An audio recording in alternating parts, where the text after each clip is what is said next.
My name is Josh Perkins. I go to church here. I am part of Pure Heart. My wife and I actually serve as the marriage leaders.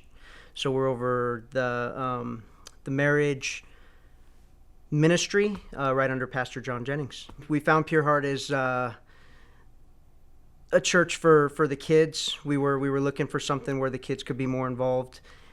Pure Heart actually at that time had Awanas going on Wednesday nights, and so that got us connected, and we got involved in some Wednesday night groups as well, and got more connected with the church as a whole. Fell in love with it. Fell in love with Pastor Dan and the way that he ministers and teaches. Just the transparency, that you see here, and that's exactly what we were looking for. Can you walk me through a little bit about what was life like before coming to church here? Yeah, so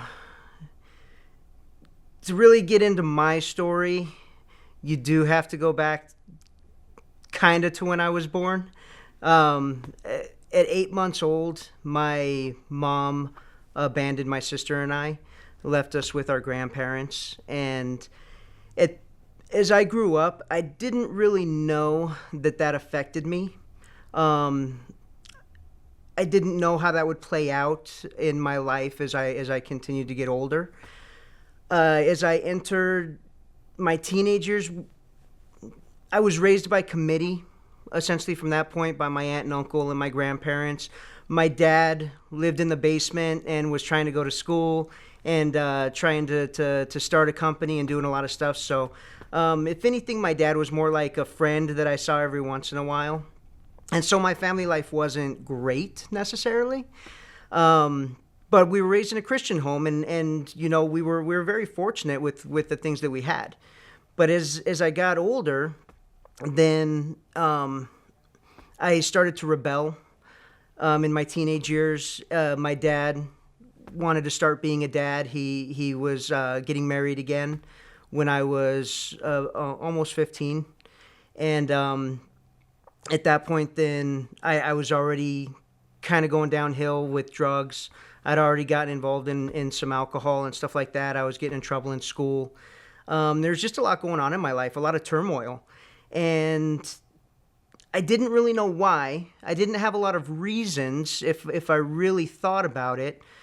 But as I've progressed in life and as I've matured a little bit, then looking back, I know that a lot of it did have to do with abandonment and rejection issues that I carried around from being a young child. When I was 17, I was out here in Arizona. I grew up in New Mexico, born in North Carolina, and then grew up in New Mexico. Moved out here to Arizona to work for a family member when I was 17. And that's when I ended up getting arrested because I had methamphetamine possession, paraphernalia, and I got sentenced to Teen Challenge. And my family came and backed me up and, said, generally he's a good kid. Is there something that we can do versus him going to juvenile detention or anything? And so Teen Challenge was a viable option. It's a 12-month rehabilitation program. And because of my hard attitude at the time as a teenager and rebellious still, I made it an 18-month program. So I extended it out a little bit, probably needed that extra time anyways. But God started to work on my heart in that program for sure. It's a discipleship program, and they're very structured with prayer time, chapel, Bible reading, that kind of thing. But because I was ordered there by the court, I didn't go into the program necessarily wanting to change. I mean, I knew what Christianity was. I'd read the Bible. I went to Christian school, so I actually knew the Bible really well. And I remember talking to guys in my dorm one night, and we were supposed to be doing silent Bible study, and they had some questions, and I answered them as the youngest guy in there, the 17-year-old kid. And they said, "Man, Perk, you sure do know this, the word. You sure do know a lot of this stuff. Why don't you do it?" And I told him, I said, "You know what? No matter how hard I try, I just can't seem to get it right." So I finished 18 months of Teen Challenge, difficult 18 months. And I went back out into the world wanting to live right. I wanted to do the right things. I was almost 19 now, and I got involved in church, and I got surrounded by church friends, and I was just, I was bound and determined to live right. What I didn't realize was I was still trying to do it on my own power. I was still trying to do the right things, which, just like I told those guys, I don't know how to do. I can't do it on my own. So it didn't take too long till I started hanging out with the wrong people again. Went backwards really fast, and by the time before I turned 22, actually just before I turned 22, I was back in Teen Challenge. So it didn't take much time at all. But they have a restoration program, and it's 6 months, so it's a lot shorter. But essentially what brought me back to that point, I was out there, I was actually telling my drug dealers about Jesus. And for some reason, it never clicked with me, that something's wrong here. But one afternoon, I don't know what was going on, but God just really got a hold of my heart. I felt trapped in my own apartment. It was a Sunday, oddly enough. And I remember just all these things came flooding into my mind of all these times where God was trying to get my attention over the past couple of years, that what I was doing wasn't right. Christian people coming and knocking on my door, just letting me know that they cared about me. Friends, that I had them standing out there because I'm doing drugs inside with my other friends. And so God's bringing that stuff, and he's like, what are you doing? And I remember calling up some of my drug friends and being like, hey, if you can come over and hang out, I think I want to stop doing drugs. I'm feeling a little bit nervous because, I don't know what's going to happen when my body starts to kick, and stuff. And they're like, oh, you'll be fine, don't worry about it. But nobody wanted to come over. And my car was sitting outside. I could have driven anywhere. I could have gone and done anything, but I felt trapped right there. I didn't even think of going anywhere. And I fell on my face in that moment, and I said, God, where are you in all this? I want your presence back. I said, I felt you before. I know you're real, and I just want more of that in my life. I want that again. I called my grandma and my aunt, who were big proponents of getting me into Teen Challenge the first time. And I remember saying, you guys are right. I've been messing up for a long time. I need help, but I don't want to go back to Teen Challenge. And they said, okay, well, we'll just hang out. We'll be over there in a few. So they drove over. In the meantime, I'm throwing out all my drugs. I'm getting rid of everything. I'm like, I'm done with this. And they show up, and they said, do you have your stuff ready? I said, what do you mean? And they said, you said you wanted to go back to Teen Challenge. I said, no, I remember saying I don't want to go back to Teen Challenge. But they said, if you're serious about getting help, that's the only help that we can offer you. And I was sitting in my living room. I had an apartment. I had a job still. I was functioning. But I knew inside there was something missing. And I looked around at all my stuff.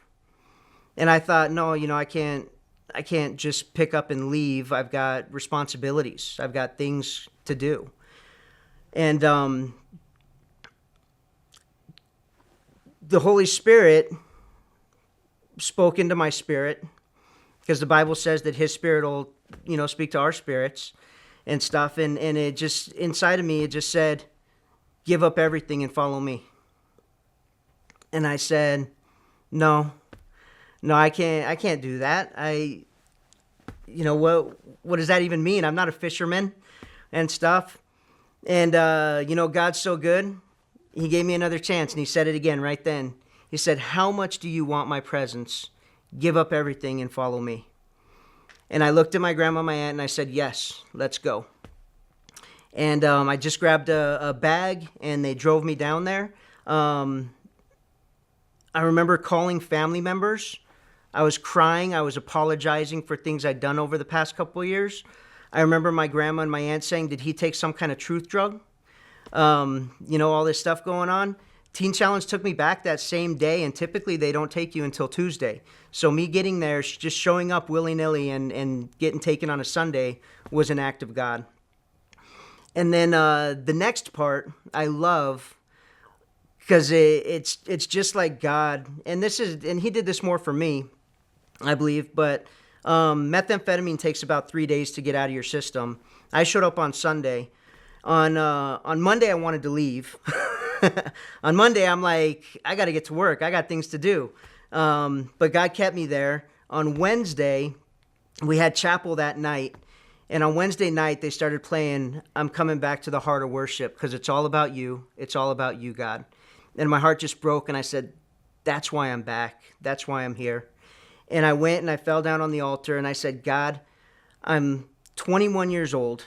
I've messed up my life so bad that I'm doing my second rehab. I said, I can't do this anymore. I need you to do it for me. Can you live through me? And I surrendered it all. I didn't know what that meant until that time, what it means just to give him everything, just to say I can't do it anymore. And I walked away different, and I started doing things differently. I saw myself like following the rules, and I even thought to myself, you walk into the fellowship hall and you're supposed to take your hat off. I never did. I was like, that's a dumb rule. I walked in the fellowship hall, just took my hat off, and I thought, why did I do that? So God started to change my heart. He started to walk me through this process to teach me the right way to live, the right things to do, how to really be a Christian, how to really live that life. And I call it my honeymoon phase with God. So the next 6 months were amazing, learning all about God and really digging in. And, I was so fortunate to have that time and that opportunity there. Shortly before I finished the program, then I met a girl at singles group. So as part of restoration, they allowed us to go to singles group. And I met a girl, and we kind of struck up a friendship. We weren't supposed to talk to girls, so they kept saying, no, you guys can't talk. So we kind of kept our distance. And then after I finished the program, we got to know each other a little better and started dating. Wanted to do everything right. We went and talked to the pastor and said, hey, is this okay? If we start a relationship. And that girl is my wife today.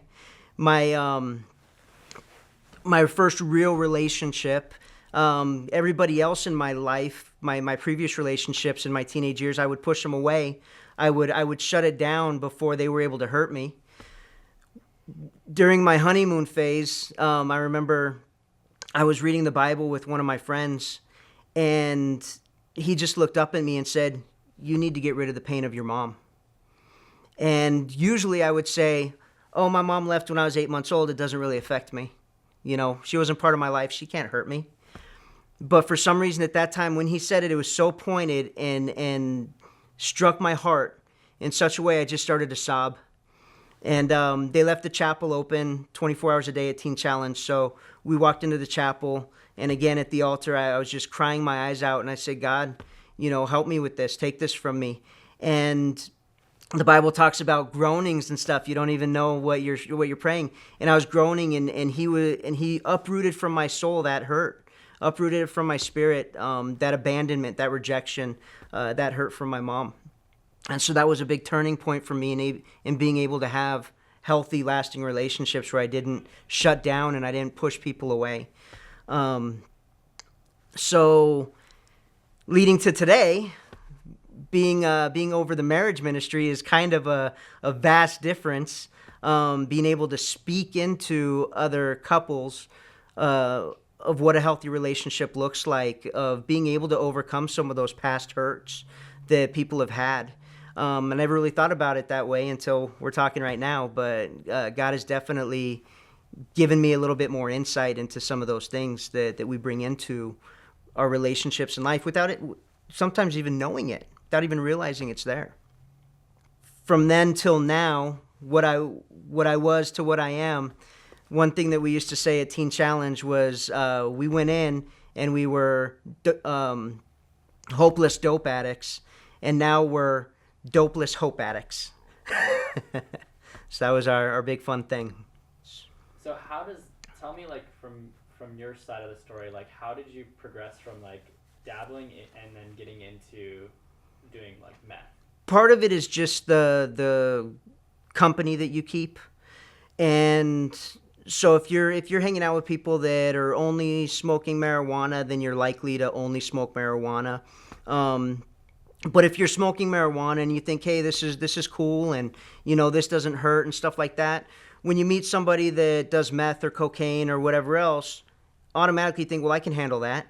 I already smoke marijuana. It's not a big deal. So it's easy to make that next step into something a little bit harder, because you think you can handle it. You're already doing this. You already got a handle on this one. And when you have these deep-seated issues that you may not even know about, then, and rejection being a huge one, you want to fit in. I know so many guys at Teen Challenge that had a rejection issue they didn't even know, something from their past, that a lot of the reasons that they got heavy into drugs is because they wanted to be accepted and they wanted to fit in. And so it's very difficult if somebody puts it in front of you to say no. And so, but making that leap is very, very simple when it comes down to it. How did the meth and all of that like affect your family, your grandma, your aunt, your job situation? It was difficult for everybody. It was difficult. It was very difficult for me because I know my family had dealt with drug addicts in the past, and so they automatically were pointing at me and saying, you're a thief, you're a liar, you're this and that. I never stolen, never did anything, directly to them necessarily, but I was automatically labeled that. And for somebody that was already dealing with abandonment and rejection issues, it just sends you spiraling. It hurts. And you just fight back and defend and say, well, I never did those things to you. I've never, hurt you in any way. But when you're doing those things to yourself and you've got people that love you, then you're doing it to them. You're hurting them left and right because they see the road that you're on. I was able to hold down jobs, fortunately, but I take a lot of pride in my work, and I wasn't doing the right things at these jobs that I could take pride in. I'd go into the bathroom and, smoke meth in the bathroom for like 40 minutes. You lose all track of time. You don't know what's going on, and then you're working and doing things and you're completely high, and it's just not it's not the right thing for the employer, either. Meeting your wife in Teen Challenge, can you kind of talk a little bit about like that dynamic of making this decision to be clean or be sober or whatever, and how that's kind of played a part into your marriage? Any difficulties or strengths that you guys have had through that? Absolutely. That's one of my favorite things to talk about. When I met my wife at singles group, then I wasn't even looking for a relationship. God knows that I'd always wanted a relationship. I remember one time in prayer, he showed me that as I chased him, then he would bring somebody along that would chase me. And I remember how happy that made me, knowing God's got my back and God cares that much about me. To know that that's a desire in my heart. I remember, even growing up, because I didn't have a stable family, I had always wanted to be a husband and a father. The road that I was going down, I was not going to be successful at either one of those things. So when he got me back on the straight and narrow, my wife would tell you the thing that drew her to me at that singles group was the way that I worshiped, because I was just full out, arms up, tears coming down. I didn't care. I was just so in love with God. I was just so happy to be where I was and to be in His presence and to be experiencing God, in that way. So I didn't care what anybody thought, and she said that she was very attracted to the way that I worshiped. And then as we got to know each other, then she, was attracted to my heart. She was a preacher's kid. And so for her to go back to her family and be like, I'm interested in this guy that's in Teen Challenge, that was kind of a strange thing, for her. But her family was like, we'll let it play out. We'll see what happens. They were really chill about it. I talked with my mother-in-law, after we'd been married, and she's like, "Yeah, we weren't sure about you at first, but once they got to know me, they were very accepting, and when we got married, then she even told my family, she's like, he's got a mom now, and you don't have to worry, he's got a mom." And so, she took great care of me and stuff, and was a great mom. We lost her in COVID-19 last year, so very, very hard. But it was, you know, it was all set forth by God, the way that things worked out. My wife will deny it to this day that she chased me, but I even remember in my mind thinking, man, this girl really loves baseball. Can I like baseball that much? And stuff. Do I really want to get into this relationship? But those were all things that I'd never really thought of before entering. It was just like, are you pretty? Great. Let's have a relationship. Let's, whatever. So for me, even to be like calculating and thinking, is this something I want to do long term, was new for me. I don't even know where that came from. But no, God definitely orchestrated a lot of that and made it work for us. Has that strengthened, or have there been any difficulties? Yeah, absolutely strengthened, I think. One of the cool things is that I met her while I was in Teen Challenge, so it wasn't like we met just randomly at church and then I had to explain that I have this whole past. So she already knew when we were able to really talk openly about, this is where I came from, this is what I've gone through. So the timing was really cool to bring up that conversation naturally. And then my wife has never known me in that past. She's never known me to be a drug addict. So she's never seen me that way. And but she's aware that it's possible. So, she's more than willing to be my accountability and to ask me tough questions if she thinks that I might be doing something wrong. If I smell like smoke for some reason, she's like, "Why do you smell like smoke?" I was around a smoker. Don't worry, not me. But she'll definitely check up on me, and the cool thing is I don't get defensive. I don't get upset like I used to. God's really worked in my heart. The jealousy, the anger, the defensiveness, a lot of that stuff is gone. The hopeless dope addicts that believe that's all that they are and all they will be, what would you say to somebody that's kind of in that position? I'd say that it's important to get to a place where you can get the help that you need. Even after going through Teen Challenge the first time, then I thought, I don't need to go back. I've got all the tools that I need to be successful. How big of a loser am I if I can't put them into, action and pull myself out of this again? And I absolutely couldn't. And so I would say, you've got Teen Challenge, places like Teen Challenge, Church on the Street, a lot of different places where you can go to a safe place while you get to know God and while you get cleaned up, that are willing to help you. Seek that help. Some people can just pray and that's great, and God will just take it away from them. I haven't had any like monkey on my back or anything, but I needed that time still. So I would say get into a program, be productive with that, and take that time to get to know God. You need to surrender. It's all about the full surrender and saying, God, I give it all to you, and meaning that from the bottom of your heart.